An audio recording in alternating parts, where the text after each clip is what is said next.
اعوذ باللہ من الشیطان الرجیم بسم اللہ الرحمن الرحیم۔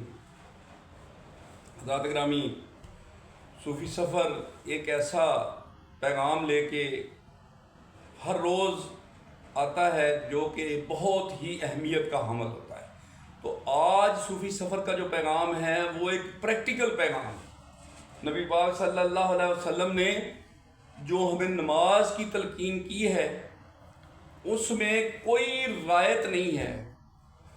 اگر نبی پاک صلی اللہ علیہ وسلم کو معراج ہوئی ہے تو آپ کی بالمشافہ اللہ تعالیٰ سے ملاقات ہوئی ہے، تو ساتھ ہی اعلان ہوا ہے۔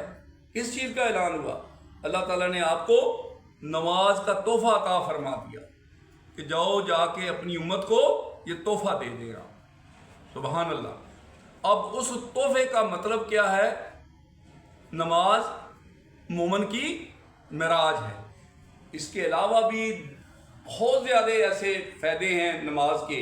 نماز برائی سے روکتی ہے، ٹھیک ہے جی۔ نماز جو ہے یہ بندے کو منظم کرتی ہے، وقت کی پابندی بندے میں آ جاتی ہے۔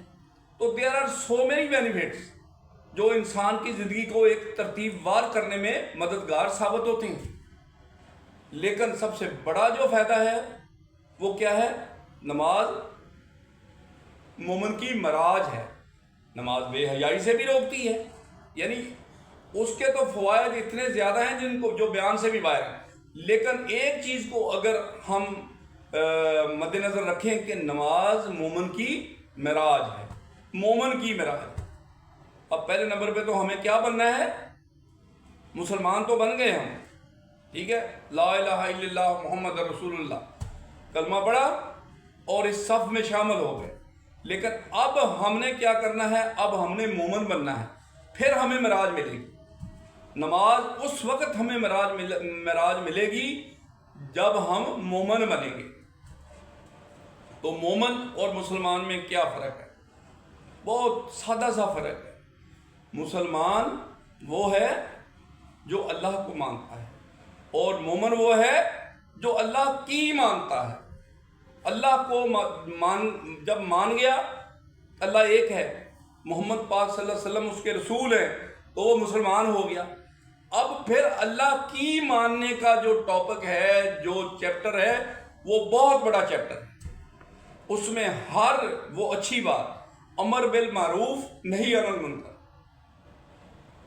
سب سے بڑا فارمولہ کہ آپ نے جس کاموں سے اللہ تعالیٰ کی ذات نے قرآن پاک میں اور نبی پاک صلی اللہ علیہ وسلم نے احادیث میں اور سنت پاک کے مطابق جو عمل کر کے آپ صلی اللہ علیہ وسلم نے آپ کو ایک لاہ عمل دے دیا، تو اس سے آپ نے رکنا ہے جو جس سے روکا گیا ہے قرآن پاک میں، اور وہ کرنا ہے جو قرآن پاک میں فرمایا گیا ہے۔ تو اللہ کو ماننے والا ہر بندہ مسلمان بن گیا، اور اللہ کی ماننے والا ہر بندہ مومن بن گیا۔ اب بنی آپ کی نماز مومن کی معراج۔ اب آپ اللہ تعالیٰ سے بالمشافہ ملاقات کر سکتے ہیں۔ تو آج کا صوفی سفر کا جو پیغام ہے یہ بڑا ہی اہمیت کا حامل ہے کہ صوفی سفر فجر کی نماز سے پہلے نبی پاک صلی اللہ علیہ وسلم نے کیا فرمایا کہ سب سے افضل وقت جو تہجد کا ہے وہ کون سا ہے؟ کہ آپ عشاء کی نماز پڑھ کے سو جائیں، اس کے بعد پھر آپ اٹھیں، جب فجر کی نماز ابھی نہیں ہوئی، اذان نہیں ہوئی، پھر آپ اٹھیں، پھر آپ نوافل پڑھیں تہجد کے، اور پھر آپ وتر پڑھیں، ٹھیک ہے۔ اس کے بعد پھر جو بھی آپ دعا کریں یا جو بھی عمل کریں وہ آپ کا مومن والا بن جائے گا، جس کی اللہ تعالیٰ کی ذات نے تعریف یہ کی ہے کہ مومن وہ ہے جو میری بات کو مانتا ہے۔ میری بات کون سی ہے؟ اللہ کی بات جو ہے وہ پورا قرآن آپ کے سامنے ہے۔ اللہ تعالیٰ نے آپ کو قرآن کا تحفہ دے دیا۔ اب آپ مسلمان سے مومن بن گئے تو یہ لو بھائی آپ کے لیے تحفہ، اس پہ عمل کرو تو آپ کی دنیا بھی بہتر، آپ کی آخرت بھی بہتر۔ تو صوفی سفر کا آج کا یہ پیغام ہے کہ آپ نبی پاک صلی اللہ علیہ وسلم کی سنت کے مطابق تہجد پڑھیں، اللہ سے بالمشافہ ملاقات کریں، جس طرح نبی پاک صلی اللہ علیہ وسلم نے معراج شریف میں کی تھی۔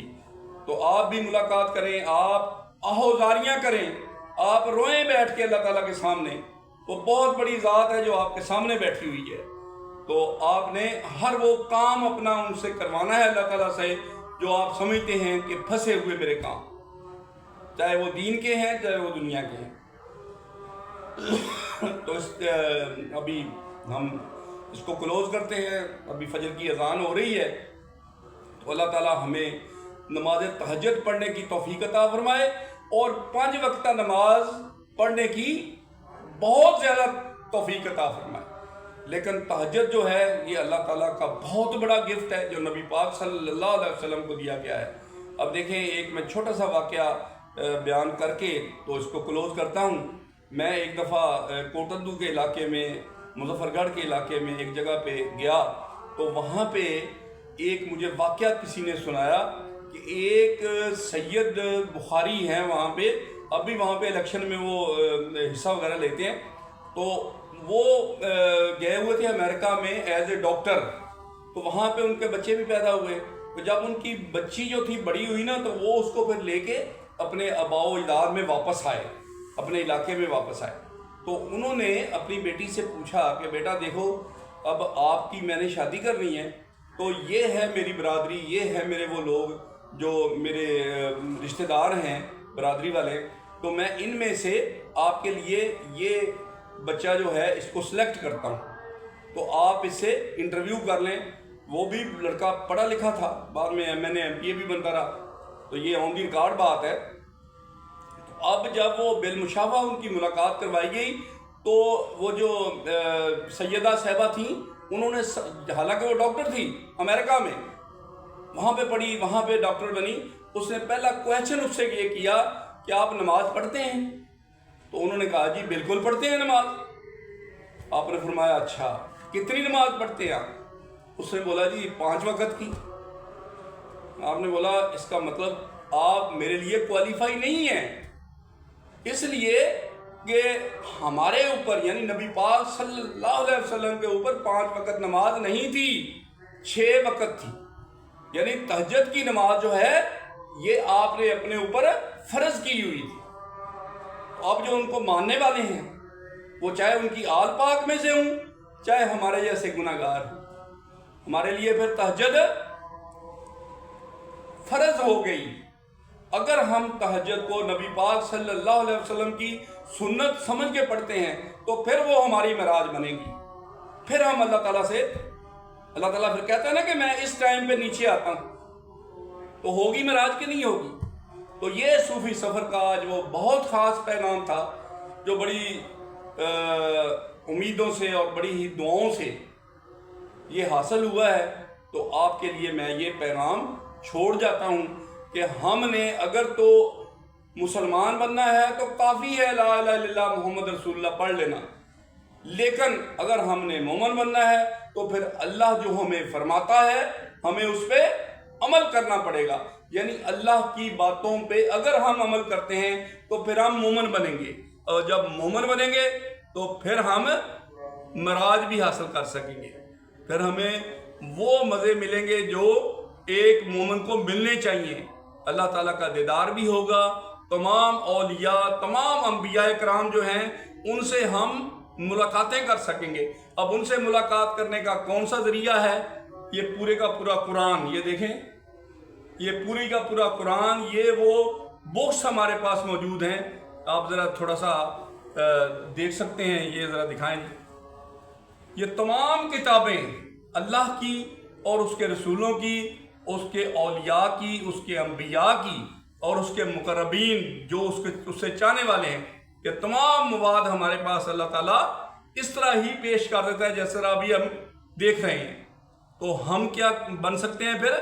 پھر ہم مومن بن سکتے ہیں جب ہم اللہ کی باتیں ان پہ عمل کرنا شروع ہو جائیں. عمل کرنا کس طریقے سے ہے؟ یہ اللہ کا قرآن ہے، یہ احادیث ہیں، یہ سنت پاک صلی اللہ علیہ وسلم ہے، یہ وہ لوگ جو کامیاب زندگی گزار کے گئے، یہ ان کے فارمولے ہیں، ان کے لکھے ہوئے فارمولے کتابوں کی شکل میں. کشف المحجوب حضرت داتا گنج بخش صاحب رحمۃ اللہ علیہ. ٹھیک ہے جی. اسی طرح بابا فرید نے اپنی کتاب لکھی، اسی طرح حضرت سیدنا بری امام سرکار نے بھی اپنے تالیف وغیرہ یا اپنی جو بھی حکمتیں لکھی، حضرت صوفی برکت علی صاحب نے بھی اپنے ارشادات جو لکھے، اسی طریقے سے جتنے بھی ہمارے انبیاء اکرام، اولیاء کرام، سب نے کوئی نہ کوئی ایسی بات ضرور اللہ تعالیٰ کی آپ کو بتائی جو اللہ کی باتیں ہیں۔ تو اگر ہم اللہ کو مان لیتے ہیں تو ہم مسلمان ہوئے، اگر اللہ کی مان لیتے ہیں تو پھر ہم مومن بن گئے۔ اللہ کی ماننے کے لیے یہ ہمارے پاس قرآن، حدیث اور تمام وہ مٹیریل موجود ہے جس سے ہم فائدہ اٹھا سکتے ہیں اور ہم مومن بن سکتے ہیں۔ حضرات گرامی، ہم اللہ سے دعا کرتے ہیں کہ یا اللہ ہمیں مسلمان بھی بنا، اس کے بعد ہمیں مومن کے درجے پر فائز بھی فرما۔ ہم وہ لوگ ہیں جن کو اللہ تعالیٰ نے چیلنج سے کہا تھا ابلیس کو، جب ابلیس نے کہا کہ میں اس کو آگے سے، پیچھے سے، دائیں سے، بائیں سے برگلاؤں گا، تو اللہ تعالیٰ نے فرمایا تجھے چیلنج ہے، لیکن جو میرے ہوں گے وہ تیرے پیچھے نہیں لگیں گے۔ لیکن اس کے کون ہیں؟ جو اس کی مانتے ہیں۔ اس کی تعریف کیا ہے؟ جو اللہ تعالیٰ کا نائب ہے، جس نے اس چیلنج کو قبول کیا وہ اللہ کی مانتا ہے۔ اللہ نے جو فرمایا، امر بالمعروف نہی عن المنکر، یہ اسی فارمولے پہ چلتا ہوا اس نے اپنی زندگی گزاری تو وہ اللہ کا بنا، وہ اپنی اس منزل کو پا گیا جو اللہ تعالیٰ نے اس کے لیے ڈیفائن کی ہوئی ہے۔ حضرات گرامی، یہ وہ صوفی سفر کا خصوصی پیغام تھا جو الحمدللہ آج ہم نے آپ کے گوش گزار کر دیا، آپ تک پہنچا دیا۔ اللہ تعالیٰ ہمیں اس پہ عمل کرنے کی توفیق عطا فرمائے۔ وآخر دعوانا الحمدللہ رب العالمین۔ اللہ حافظ۔